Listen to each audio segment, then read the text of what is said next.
Hello, I'm Tom Costia, your host for this edition of Worth Quoting. Our topic today is the Strategic Defense Initiative, more commonly known as Star Wars, and its related issues. Our guest, Andrew Cockburn, will address this topic. Andrew Cockburn was born in London, grew up in Ireland, and attended school in Scotland. He began specializing in defense matters in 1974 while working for ITV. He produced numerous programs on defense, including How to Sell an Air Force, The Story of Bribery in the Defense Export Business, and F-16, Sale of the Century, the inside story of the largest arms deal in history. After immigrating to the United States in 1979 with his American-born wife and daughter, he produced defense-oriented programs for ABC News. In 1981, he left ABC to produce The Red Army, a one-hour documentary about the Soviet Army. The program won him the George Forster Peabody Award for Documentary Television in 1982, the most prestigious award in broadcasting.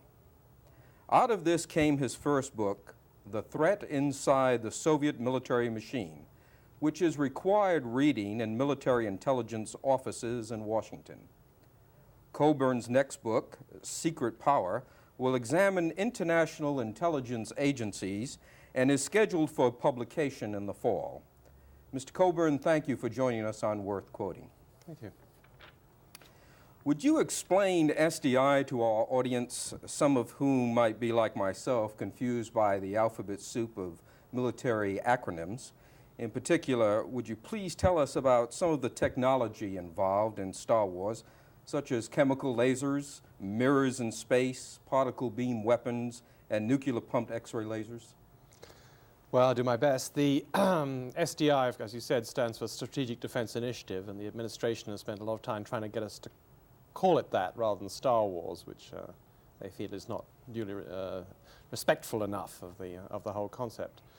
The basic presumption, at least initially, behind it was that laser technology of various kinds had advanced to the point where you could project a beam of sufficient power at something you wish to destroy, such as an enemy nuclear warhead or nuclear launch vehicle, and either not necessarily blow it up, but damage it enough so it would miss its target or not be able to fulfill its mission, damage the electronics inside the warhead so the bomb wouldn't go off, in some way discommode it.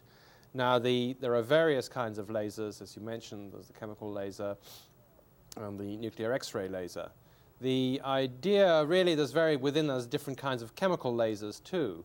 The basic point behind them is that to go together with the mirrors in space is the idea is you have an installation on the ground which aims its laser at a mirror, a giant mirror in space, which in turn aims, and while reflecting it, aims it at the incoming enemy nuclear missiles and destroys or damages them sufficiently.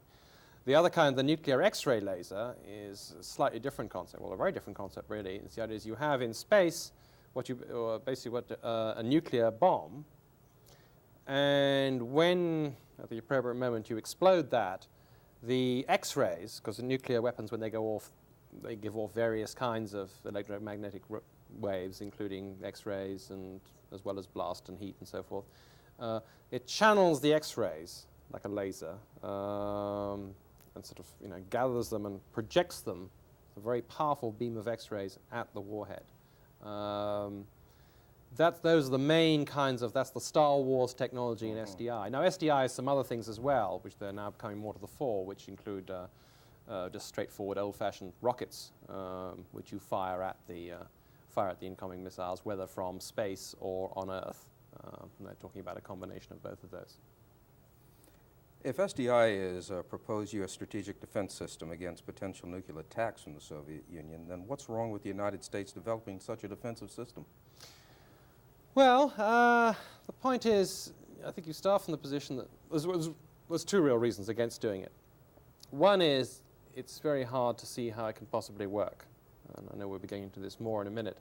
So perhaps I'll leave that argument aside for the moment. I mean, except to say that the answer, which no one's ever really been able to contradict, I mean, the obvious answer to this kind of defensive system is that you put your system in place to defeat, at the moment, 8,000 Soviet warheads, which is what they got.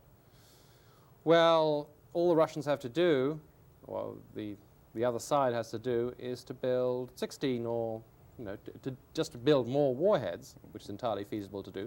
For example, the SS-18, which is the largest Soviet missile they have at the moment carries 10 warheads, each missile. But it'd be perfectly feasible for them, since it's so big, to put 20 or even 30 warheads on that. I mean, it's not very, what I'm trying to say is it's not very expensive to increase the offensive force. Certainly far less expensive than the commensurate amount of beefing up of the defensive force you'd have to do. Are those warheads available? Sure, they can build them. I mean, it's not very, I mean, they know how to build warheads. I mean, you just crank up the production line and turn them out. It's not very hard. That's one reason why it's not a great idea. The second reason is that although it's talked always as a defensive system, I mean, it's purely for defense, in weapons, really, you can't separate the purely defensive from the purely offensive, or you usually can't. For instance, a tank has both defensive and offensive capabilities. It has a cannon and a machine gun, which are obviously offensive, you're shooting people, but it also has armor, that's defensive. But together they make a weapon system which can be altogether offensive. So that there are offensive, or it can be suggested that there are offensive parts of this system of FDI. For example, what has been suggested is that whoever has it, let's say the United States, might want to launch a first strike, and you knock out most, but of course not all, because that's hard to do, of the Soviet nuclear capability.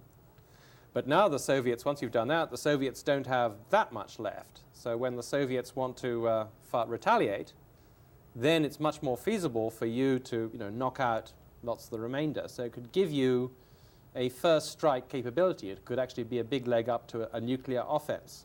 So that's the other big reason, main reason. Third reason it strikes me is it just costs so damn much. I mean, it's you're talking, no one really knows what it'll cost, but there's been some respectable estimates of around $1 trillion. Mm-hmm. And for something that's not going to give you complete protection against nuclear weapons of all kinds, no one's ever suggested that. I mean, I don't think it'll give you complete protection against nuclear weapons of any kind, but even, let's say, take what the administrations say, it's just going to be a protection against ballistic nuclear missiles, right? So that leaves out bombers, it leaves out a lot of short-range sub-launch missiles, it leaves out, the chap who might want to go and leave a nuclear weapon in the Greyhound, left luggage depository, which is perfectly feasible to do, after all. Nothing, it can't do anything about those, can't do anything about cruise missiles. So is it worth spending $1 trillion on an admittedly incomplete system? Some people question whether this system is even technically feasible. What do you feel about that? Well, I agree. It's not. I mean, that the components, once you start to take it apart and look at what they have to do in each area. For example, remember what has to happen. You have to have a system in space, or in place, I guess it has to be in space, which will, first of all, know when the Soviet attack is coming. They'll have to see the missiles taking you off from central Siberia or wherever, all over the Soviet Union. Then the system has to track it, to track those missiles, see where they're going, count the numbers up, eliminate the decoys, figure out which ones are decoys and which one are real missiles. Then it has to aim, aim all these mirrors and lasers and all the other doodads that are around and knock them out. Then it has to check again to see which ones it's hit and which ones it's missed. Then it has to sort of do it all over again. And remember, this all has to take place in about 20 minutes. Now, to do that, you need a a computer program, a computer software program of a complexity far greater than has ever been attempted. Bigger even than I think the biggest program that's commonly talked about is the telephone system, the one that's used by the telephone company for long-distance, for routing long-distance calls. And then I think from memory that's 6 million lines. Mm-hmm. And yet, you know, things go wrong with that. Your calls get misrouted now and again. Although that's being tested every second of every minute of the day, and you know, for many years now, so they've been working out the glitches, and it's not a disaster when a glitch happens. Now this, you know, this is different. This is a one-off deal, because what you're trying to do is to stop, you're proposing to do is to stop the nuclear destruction in the United States. So it's only going to work one, I mean, you're only going to get one shot at it. And if you're resting your hopes and your strategy and your policy and all the rest on this thing, it better work first time. Why do you suppose the Reagan administration is so intent on moving ahead as fast as possible? Well, a lot of money to various reasons. There's some very significant supporters of the Reagan administration who are keen on this. I mean, it's been a cause of the sort of right wing in this country for a long time that we should have. Why should we agree to live in the same world as the Russians? The acceptance by the Nixon administration, in fact, in the early 70s, that there is parity, you know, that they can destroy us, we can destroy them. And we have to acknowledge the fact, and which the Nixon administration did in the first SALT negotiations, and therefore we're just going to have to live with the Soviets, and there's no way around that. Is unacceptable to a lot of people here. It's unacceptable, particularly to the, you know, some conservative supporters of President Reagan. And they don't like the idea that we are held hostage. You know, we are hostage to the Russians just as they are hostage to us. That's point one. Point two is there's a lot of money in this. I mean, that $1 trillion doesn't go up in the air. It goes into people's pockets, and there's a lot of interested parties who are keen on this, especially as the offensive nuclear program has been slowing down for some time. So a lot of people after that gravy. They're the two main reasons. I also think that it started, at least, it was a political stroke by the president, because if you remember, in the early years of the Reagan administration, there was lots of loose talk coming out of the White House and other places, the Defense Department, about winnable nuclear war. I mean, remember that it was the official policy that we should try and win a nuclear war or conclude hostilities on terms favorable to the United States, was Weinberger's phrase. There was another White House spokesman also said at that time that the nuclear war aim of the United States was to prevail with pride, which I always thought was a curious formulation. And this upset a lot of people at the time, and you had the growth of the nuclear freeze movement, which, you know, took off like a rocket. And got, you know, was being freeze resolutions were being passed by the Congress, and you know, it was becoming a big thing politically. And I think President Reagan, by holding out this well, to my mind, fantasy, but you know, offering a world where we'd be safe from nuclear weapons, where we wouldn't have to have that fear anymore, was really carrying out a political masterstroke, because that really defanged the freeze movement. Have you heard of the freeze movement lately? And I think that's one element in it. Even if we take your concept that the president may be doing this to pay off some political debt to the right wing, mm-hmm. and that there may be tremendous economic interest involved here, wouldn't he be better served to at least provide that money and pay off that political debt by providing other weaponry that he knows for sure would work rather than SDI? Seems a little far-fetched in some respects that he would go that route.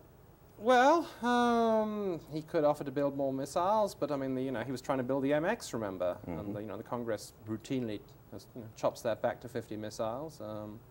He'd given them the B-1, resurrected that. Well, that's turned into pretty much of a disaster. There's the stealth bomber was ongoing. I mean, he'd given them lots of other money besides. Yes. So there's more money on top. Remember these people. They're never satisfied. More money always helps. It's a whole lobby in this country which has been around for a long time. I mean, all this business is not new. You've got to remember. I mean, these things we were talking about earlier, the particle beam weapons and everything. There was a project in the late 1950s being run by the Defense Advanced Research Project Agency called Project Defender, which was SDI. It was the same stuff, same old garbage. And they were spending $100 million a year on it then, which in the late 50s was quite a lot of money. And those people have been around forever, and they never stopped trying. And they suffered a big defeat with the ABM Treaty in 1972, and here they are back again to haunt us. You've suggested, and other critics have argued, that SDI could never truly protect the United States from nuclear attack because the system would have to work perfectly the first time it was used. Do you believe that is a fair criticism, given that no defense system has ever been perfect? And isn't the issue really that SDI may very well provide us with a significant advantage defensively to deter the Soviets? No, in a word. First off, as I said, we're talking about a system, we're talking about a defense against a kind of attack which is different from a defensive system like an anti-aircraft gun or the armor on a tank, where, you're just trying to save some tanks, you're going to lose some, or aircraft, it's the same thing. Here, what's being what's being advertised is the protection of the United States, of the people, the civilian population of the United States against a nuclear attack. So, I'm not sure how many nuclear attacks we're expecting, but one seems to me and to most people to be quite bad enough. If you fail once, you really might as well pack up and go home, because if you have a home to go to, which you won't. So that's why it has to work first time, because we're talking about one attack. It's got to work the only time it's likely to be used. And the second point about no system is really perfect, SDI or any other. Well, right, but this is a system which is only in use if it's perfect. Bear in mind about this business about nuclear weapons. We're talking about the Soviets estimate, I think the latest estimates around 9,000 nuclear weapons. The Mount St. Helens explosion, if you remember that, in 1979, that was sort of, you can roughly calculate, that was the equivalent of one 10 megaton explosion, 10 million tons of TNT, which is a little larger than most warheads by now, but they have warheads of that size. Okay, the dust, the fallout from that eruption, within 3 weeks covered 2/3 of the continental United States. Now you translate that into one 10 megaton hydrogen bomb, and think of that dust as radioactive. This was a significant amount of fallout, by the way, covering 2/3 of the United States in 3 weeks, causing radiation sickness, severe, fatal radiation sickness among large numbers of people. Then you multiply that by 8,000, or given that some of the weapons aren't so big, let's be conservative, let's say 1,000. So, even if you stop, I'm saying this, people forget how very few nuclear weapons are needed to destroy society. Not 8,000, not 4,000, not 1,000. I would say, a few dozen seem to be quite enough to reduce us to a smoking, radiating ruin. So therefore, when they say, oh, well, Star Wars can stop most of the nuclear Soviet nuclear missiles. Remember, this is only one kind of Soviet nuclear missile, as I said. It's not proposing to stop the ones launched from submarines and bombers and so forth. Then I don't see we're getting $1 trillion worth here. We're still going to be a radiating ruin at the end of it anyway. So it might be nice to know that we destroyed 90% of the Soviet attack, but I don't think there'll be many people around to celebrate. However, how perfect can alternatives such as verification devices and on-site inspections be? Are they going to be any better than the SDI or? Well, I'd question that as the alternative. What would you suggest as the alternative then? Well, the alternative is really what we'd have even with SDI, which is deterrence.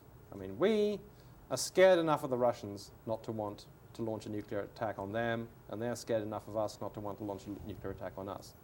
That's the alternative. That's what we have now. That's what we've had even since the 50s, when the Russians had a very, very tiny nuclear force. And that's what we'd have even under SDI, though people would be a lot more nervous because of this first strike capability that I was talking about earlier. What would be nice is if we could actually agree to reduce the number of nuclear weapons on both sides, which does bring us to arms control, which brings us to verification and so forth.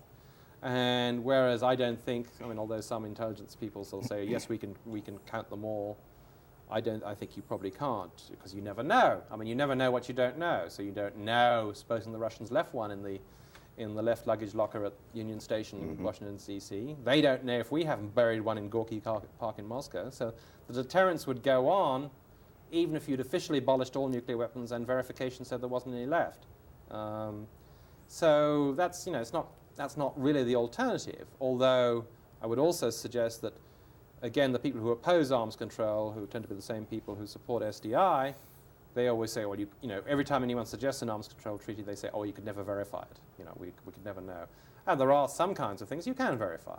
The administration opposed a comprehensive test ban treaty for a long time on the grounds that you couldn't verify it. Then when enough eminent scientists say, well, you can so too verify it. I mean, you know, it's not that hard. You just need seismographic equipment to tell when someone's let off a bomb. And so you can verify it, that people are doing it. Then they said, oh, well, you know, to hell with the verification, we don't want one anyway. You know, they dropped the mask and they said, well, they came clean. They said, well, we just don't want a test ban anyway. So that's, You know, in the post-World War II era, the United States and its NATO allies relied more heavily on nuclear arsenal for defense of Western Europe, while the Warsaw Pact has built a massive conventional force. Former NATO Supreme Commander General Bernard W. Rogers claims, and I'll quote, "The alliance would be mad to take up the so-called zero option proposed by Soviet leader Mikhail Gorbachev. He says Warsaw Pact conventional superiority would oblige him to demand authorization to fire nuclear weapons in a matter of days after a ground attack. Do you believe that the United States and its allies have boxed themselves into a corner? And if so, how do they get out?" well, of course, this zero option of eliminating medium-range nuclear missiles on both sides in Europe was not a Soviet proposal. It was an American proposal. It was proposed by President Reagan back in the early 1980s. So it's kind of hard for them to sort of wriggle out of it now, now that the Soviets have accepted it.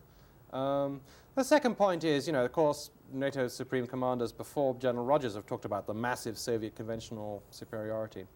This is kind of, I mean, it's kind of canard that's been going on since the late 1940s, that the Russians, it's only nuclear weapons or that are deterring the Russians from marching to the English Channel tomorrow. It's just not the case. I mean, that the two sides conventionally in Europe are much more evenly balanced than people suppose. I mean, the Russians have advantages in some areas, the NATO allies have advantages in other areas. It's much more of a standoff.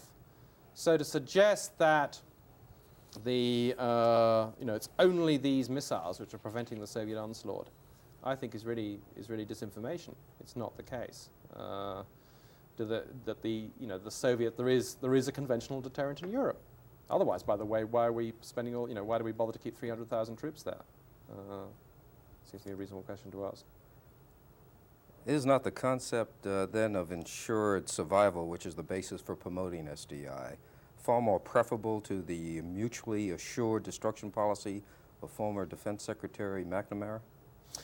Well, again, I don't see any assurance of survival in this SDI. I mean, no assurance whatsoever. And I should point out, by the way, that the administration is now, except when, you know, for talking to the masses in presidential speeches, I mean, when they're discussing it seriously on Capitol Hill or, you know, in sort of more private forums, they admit freely that this kind of Astrodome defense, they've sort of given up on that. I mean, it's not, what they're talking about now is SDI is going to protect US missile sites so as to enhance deterrence in Secretary Weinberger's, i.e. more of the mutual assured destruction, just to make sure the Russians are deterred from attacking us, which is more of the same.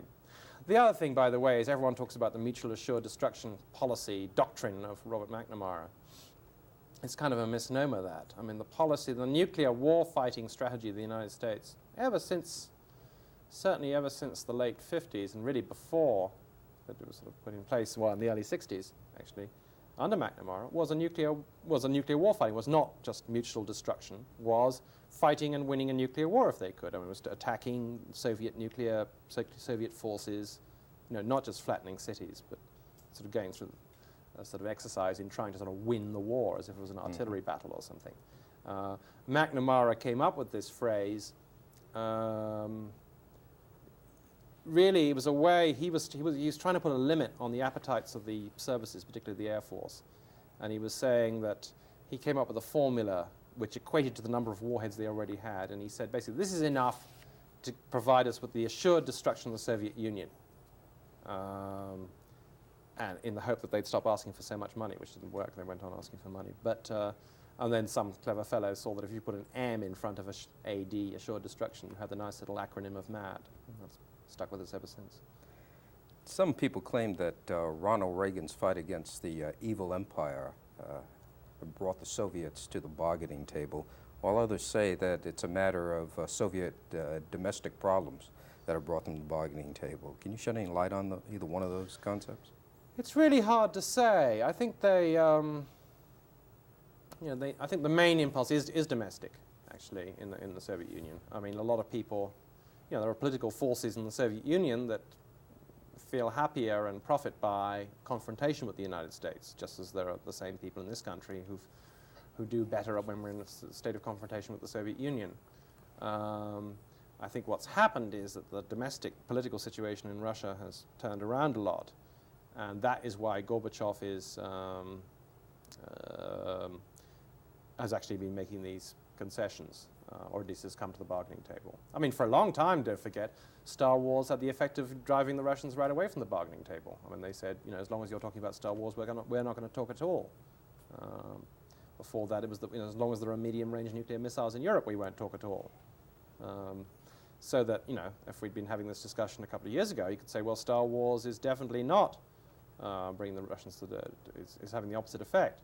Unfortunately, and although it's, you know, sometimes invoked as a jolly good bargaining chip, the administration seems, this administration is unwilling to play it. I mean, the Russians, you know, at Reykjavik, the Russians, you know, both sides agreed on this tremendous disarmament agreement program, but it all stuck on Star Wars. Surely that was the time to say, okay, we've gotten so many concessions out of you that we'll, you know, we'll put the chip on the table. We'll give up. They weren't even asked to give up Star Wars. They were simply being asked to keep Star Wars testing in the laboratory for the next 10 years. I mean, it's just, the whole thing stuck on those words, in the laboratory. So if they'd gone ahead, you know, if that would have been the time to play at least a bit of the bargaining chip and cash in. Any reason to believe that the Soviets may be working on their own SDI system? And if so, what if they do acquire the technology first? Well, they certainly have a program of research. It's not as, it doesn't seem to, despite what the administration says, there don't seem to be signs that it's as extensive as what's going on here. But if they did acquire it, well, I mean, the president's always telling us that it's such a great thing for mankind that if we get it first, we'll give it to the Soviets. I don't see why we shouldn't be so happy. We shouldn't just be perfectly happy if they did get it, and perhaps ask them to give it to us. Would you give us your assessment of U.S. intelligence, especially in light of the recent Iran-Contra affair? Well, it doesn't emerge in a very shining light from that, does it? I mean, what we have is, first of all, what seems to be a serious misreading of what was going on in Iran. I mean, at one point it seemed that the only source the CIA had in Iran was this man Gorbanifar, which most of us have seen on television, who was the middleman in the arms deal, one of the middlemen. A man who, when he was given a lie detector test, failed every answer except his own name. At least he got that right. And he was their main source of information for what was going on in Iranian politics. That's not a great, I wouldn't say that's important for a very good sign of an intelligence agency. And secondly, I mean, the CIA certainly has been in it up to its neck in terms of running an illegal war in Central America and all these other things. So I'd say it comes out very badly. I'm afraid that our time has run out, Mr. Cockburn, unfortunately. Thank you for being our guest and sharing this enlightening information with us. Thank you very much. This is Tom Costia. Thank you for joining us. I hope you'll join us again for the next edition of Worth Quoting.